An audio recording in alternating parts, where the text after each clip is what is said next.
नमस्कार दोस्तों, मेरा नाम है Sagar. Welcome you all to my YouTube channel. आज हम बात करेंगे घोस्टिंग के बारे में। मतलब अगर आप रिलेशनशिप में हो और किसी भी तरीके से वो खत्म हो चुका है या खत्म होने वाला है या लगता है कि अब वो इंटरेस्ट नहीं ले रहा है, तो ये टॉपिक आपके लिए है। साइंस एंड लॉजिक के हिसाब से मैं आपको एक एक चीज बताऊंगा। लास्ट में एक अमूल्य मंत्र आपको बताऊंगा जो आपके लाइफ में बहुत ड्रास्टिक चेंज कर देगा और आपके पूरे सिनेरियो को, रिलेशनशिप को, प्यार को, मोहब्बत को बहुत ही ज्यादा कूल बना देगा। सबसे पहले ये जानते हैं कि घोस्टिंग है क्या। तो देखो गाइस, अगर घोस्टिंग को हम डिफाइन करें तो जब एक इंसान बिना किसी एक्सप्लेनेशन के या सडनली कम्युनिकेशन बंद करके आपके लाइफ से रफू चक्कर हो जाता है, चला जाता है, भग जाता है, तो इसका मतलब वो घोस्टिंग कर रहा है। मतलब वो घोस्टिंग कहलाता है।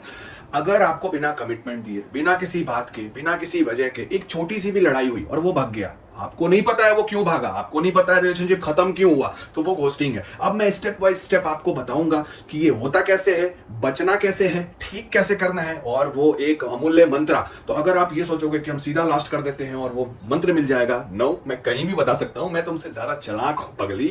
तो गाइस, सबसे पहले हम ये समझते हैं कि घोस्टिंग होता क्यों है। तो देखो, घोस्टिंग सबसे पहला जो रीजन है और सबसे मेन जो रीजन है वो है कमिटमेंट से डर। अगर सामने वाला आपका पार्टनर कमिटमेंट देने से डरता है, इसकी वजह कुछ भी हो सकती है, तो वो घोस्टिंग कर देगा। जैसे कमिटमेंट इन द सेंस कि बहुत लोग इमोशनल या लॉन्ग टर्म कमिटमेंट से डर के कारण घोस्टिंग करते हैं। उनको लॉन्ग टर्म में आपके साथ नहीं रहना है। हो सकता है उनके माइंड में ऑलरेडी कोई एक इमेजिनेशन हो, कोई विजुअलाइजेशन हो कि अच्छा ये चीज मेरे लिए ज्यादा सही है, तो हम इसको छोड़ देंगे, हम इससे दूर हो जाएंगे।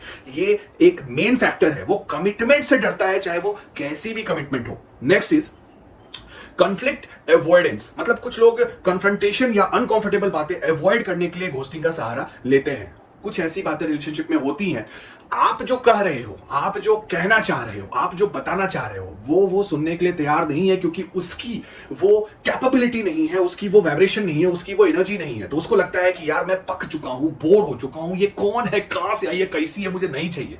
ये वाली फीलिंग उसके अंदर जनरेट होती है, इसलिए वो घोस्टिंग करता है। अब आप ये सवाल मेरे से कर सकते हो कि सर शुरू में तो सब बहुत अच्छा था। तो वो इसलिए क्योंकि शुरू में वो वाइब्रेशन आर्टिफिशियल होती है। मतलब हम सामने वाले को इंप्रेस करने के लिए एक आर्टिफिशियल वाइब्रेशन जनरेट करते हैं। ये हर इंसान के अंदर वो पावर होती है। मतलब मुझे पता है आपको क्या पसंद है, उसी हिसाब से मैं अपनी वाइब्रेशन को रेज करूंगा, मैं अपनी एनर्जीज को रेज करूंगा और आपको शो वही होगा। तो आपको लगेगा ये मेरा परफेक्ट मैच है। लेकिन बाद में कब तक उस आर्टिफिशियल को रखोगे?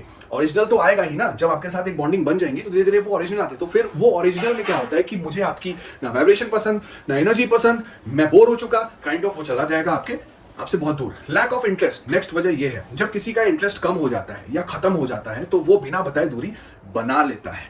अब कुछ चीजें ऐसी हैं कि वो आपके साथ तो कर रहा है, लेकिन समहाउ वो चीजें किसी और के साथ भी वो ट्राई कर रहा है और उसको अब ज्यादा मजा आ रहा है। तो वो लैक ऑफ इंटरेस्ट आपसे मिलेगा। मतलब कि आप जो बातें करते हो, आप जो हरकतें करते हो, आप जो फोन करते हो, आप जो मैसेज करते हो, आप जो मिलने को बुलाते हो, आप जो खाने को बुलाते हो, आप जो पीने को बुलाते हो, आप जो हगने को बुलाते हो, व्हाटएवर, तो ये चीजें लैक ऑफ इंटरेस्ट। अब उसको इस चीज में इंटरेस्ट नहीं है।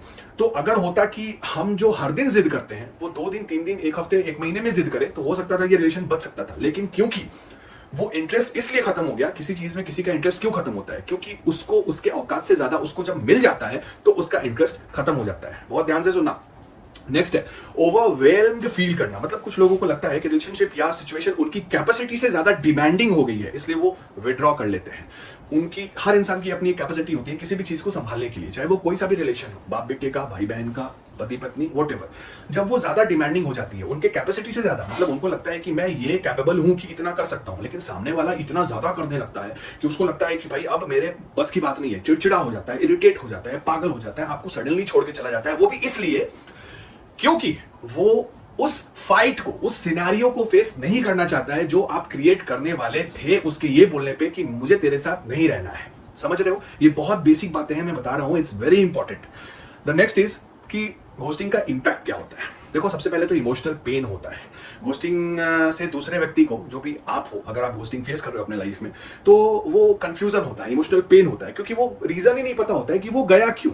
हमें नहीं पता होता है, तो हम अपने माइंड में हजार तरह की बातों को लाते हैं। कहीं ये तो रीजन नहीं, कहीं ये तो रीजन नहीं, लेकिन एक्चुअली में रीजन हमें ना मिल पाता है ना पता होता है, जब तक सामने वाला खुद से आके ये ना बोले कि ये रीजन था, मैंने तुझे छोड़ दिया। हालांकि मैंने रीजन आपको पहले ही बता दिया है, उसी में से कोई एक रीजन है।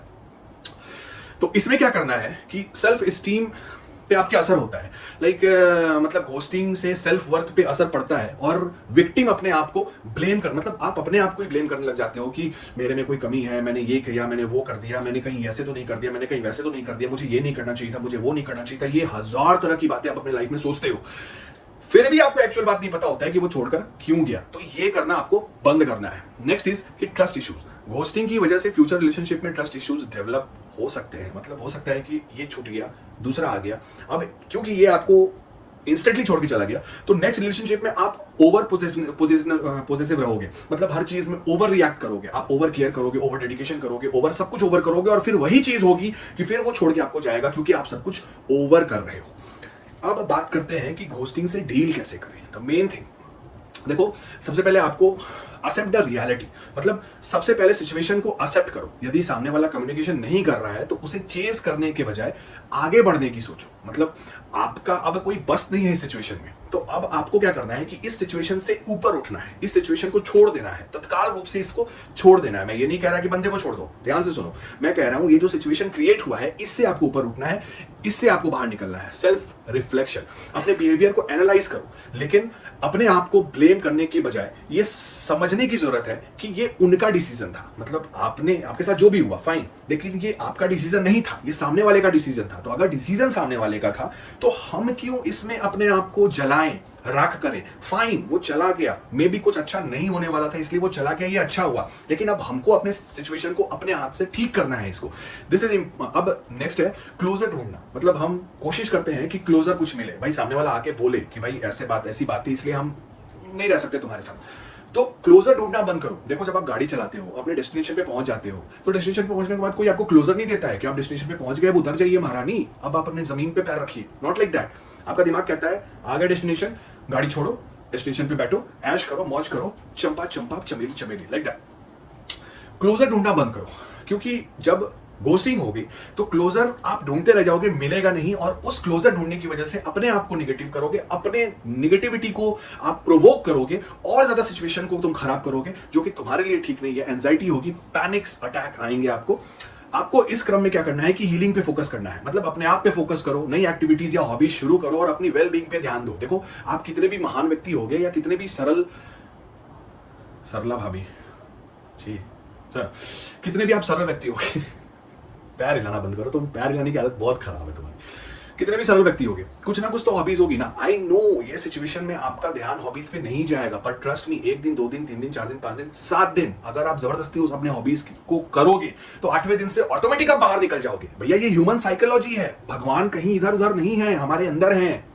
वो तो कैरेक्टर हमने अपने पूजा पाठ करने में आराम हो इसलिए हमने कैरेक्टर डेवलप कर लिया, but everything is inside us. You have to agree with this. तो आपको ये चीज हीलिंग करनी है, हॉबीज को अपने वापस से एक्टिवेट करना है, उस पर काम करना है, कम्युनिकेशन करना है। अगले रिलेशनशिप में जब भी आप जाओ या नहीं भी जा रहे हो, या कोई दोस्त है, बहुत सारे आपके अच्छे दोस्त होंगे, उनके साथ कम्युनिकेशन करो, उनसे बात करो और इस दर्द को शेयर करो।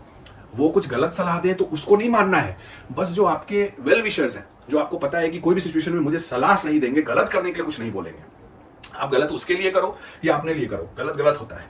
तो आपको बस अपने, मतलब आपकी हीलिंग चाहिए, आपका mindset free from all those situations चाहिए, ये इंपॉर्टेंट है। इसके लिए कम्युनिकेशन करो, कोई नहीं है अपने आप से कम्युनिकेशन, क्योंकि कोई बात नहीं, शायद अच्छा नहीं था उसका आउटपुट इसलिए वो चला गया, अच्छा हुआ, लेकिन हो सकता है वो वापस आएगा और चीजें मेरे फेवर में होंगी। ऐसे करके अपने आप को अफर्मेशन देना है। अब घोस्टिंग को प्रिवेंट कैसे करें? किसी भी रिलेशनशिप में जाओ तो अपने बाउंड्रीज को सेट कर लो कि भाई, मतलब एक टर्म एंड कंडीशन जो होती है ना किसी भी चीज में, उस चीज को आप सेट कर लो। देख, 1 हफ्ते में मैं 1 बार कॉल करूंगा, देख वो बोलेगा, आप बोलोगे ठीक है ओके, तो आप बोलोगे देख मैं 2 दिन में 1 बार चैट पे बात करूंगी, वो बोलेगा ठीक है। इस तरह से बाउंड्रीज तय करो ताकि आप उसके भी इमोशन में फुल ऑन अटैक मत करो, आपके भी इमोशन में फुल ऑन अटैक मत हो, क्योंकि चिल रहना अपने लिए सबसे इंपॉर्टेंट है किसी भी रिलेशनशिप में। नेक्स्ट इज साइंस को पहचानो। घोस्टिंग से पहले का साइंस पे ध्यान दे, जैसे कि उनका इंटरेस्ट, कम्युनिकेशन, ये सब कम हो रहा है आपकी तरफ, तो उस सिचुएशन में क्या करना है कि आपको एक प्रॉपर गैप देना है, डिस्टेंस क्रिएट करना है। देखो, आज के टाइम में रिलेशनशिप खराब होने का सबसे मेन वजह यह है कि हमारे अंदर पेशेंस नहीं है, हमको सब कुछ इंस्टेंट चाहिए। इस चक्कर में आप पैसे, टाइम, क्या क्या बर्बाद करते हो। तो इंस्टेंट कुछ नहीं होता है, क्योंकि खराब होने में टाइम लगा है तो ठीक होने में भी टाइम लगेगा ना डियर। तो इंस्टेंट कुछ नहीं होता है। तो आपको क्या करना है कि पहले साइंस, अगर ऐसा कुछ होने वाला है, आपको लग रहा है कि वो छोड़ने वाला है, वो दूर जाने की कोशिश कर रहा है, कहीं कहीं वो भाग ना जाए, तो उस सिचुएशन में पहले ही अपने आप को थोड़ा सा साइड करो, उसको टाइम दो, तुरंत उसको टाइम देना शुरू करो, फोन कॉल कम कर दो, मैसेज कम कर दो, ये सारी चीजें कम कर दो। जब उसका आए 5 मैसेज आए 1 रिप्लाई करो, 2 कॉल आए तब 1 कॉल का जवाब दो, उसमें भी सिर्फ सुनना है, बोलना कुछ नहीं है। ये सारी चीजें शुरू कर दो अगर आपको लगता है कि वो छोड़ के जाने वाला है इस सिचुएशन में। नेक्स्ट इज कि अगर मूव ऑन अर्ली, मतलब अगर आपको लगता है कि वो छोड़ने वाला है और आप छोड़ सकते हो मैंने बोला है, ध्यान देना, तो आप उससे पहले आप उसको छोड़ दो। क्यों? अब यहां पे ह्यूमन साइकोलॉजी ये कहता है कि रिलेशनशिप अगर टूटता है तो सबसे ज्यादा आपका ego and self respect hurt होता है, उसकी वजह से हम ज्यादा डिप्रेशन में रहते हैं, ना कि उसके छोड़ने की जाने की वजह से। मेन फैक्टर ये है, तो उसके छोड़ने के पहले आप ही उसको छोड़ दो। अब छोड़ने का मतलब ये नहीं कि एकदम लिख कर दे रहे हैं कि सुन है दीपिका, अब तेरे साथ में नहीं रहूंगा, हम तो बहुत अच्छे मैंने परेशान हो गए हैं, भाड़ में जाइए आप। Not like that. आपको क्या करना है कि आप पहले ही अपने आप को साइड कर लो। इससे क्या होगा कि आपका सेल्फ रिस्पेक्ट बचेगा, आपका ईगो बचेगा, हर्ट नहीं होगा। तो आप कम से कम जो अभी इतना डिप्रेशन में हो, एंजाइटी में हो, पैनिक में हो, ये चीजें नहीं होंगी आपके साथ। आपका सेल्फ लव बचा रहेगा। और ट्रस्ट मी गाइस, जिसके पास सेल्फ लव है वो दुनिया की हर चीज अपने पैरों में ला सकता है। चंपावती, तुम कितनी प्यारी हो, I love you so much, you take care. बाल खुले बहुत प्यारे लगते हैं। तो गाइस, एक मंत्र जो सेल्फ हीलिंग में और ऐसे सिचुएशन में आपको 100% बेनिफिट देगा, वो है पहले सब्सक्राइब कर लो, लाइक कर दो, क्योंकि साइंस एंड लॉजिक के हिसाब से वीडियोस यही मिलेंगे आपको। वो मंत्र है गायत्री मंत्र। आपको डेली सुबह में 3 माला गायत्री मंत्र जरूर करना चाहिए। 3 माला, एक माला में 108 बीट्स होते हैं, तो 3 माला आपको करना है। नहाने के बाद सुबह 10 बजे के पहले हो जाए तो बेहतर। पीरियड के टाइम पे आपको यूट्यूब पे इसको लगा के सुन लेना है, सेम टाइमिंग पे। जब यूट्यूब पे सुनोगे तो आपको ध्यान देना है कि वो मंत्र कोई और ना सुने, बस आपको सुनना है, वो बजे और आप सुने, दैट्स इट। कब तक? जब तक आपको ये फील ना हो जाए कि आप 100% हील हुए हो, क्योंकि ये महामंत्र है, ये आपको सब कुछ ठीक कर देगा, सब कुछ। इंस्टेंट मैनिफेस्टेशन कोर्सेज के लिए आपको नंबर दिख रहे होंगे, आप वहां पे डीएम कर सकते हो व्हाट्सएप पे। सब्सक्राइब जरूर कर लेना, तुम बहुत प्यारी हो, आई नो तुम सब्सक्राइब करोगे। Let's rock.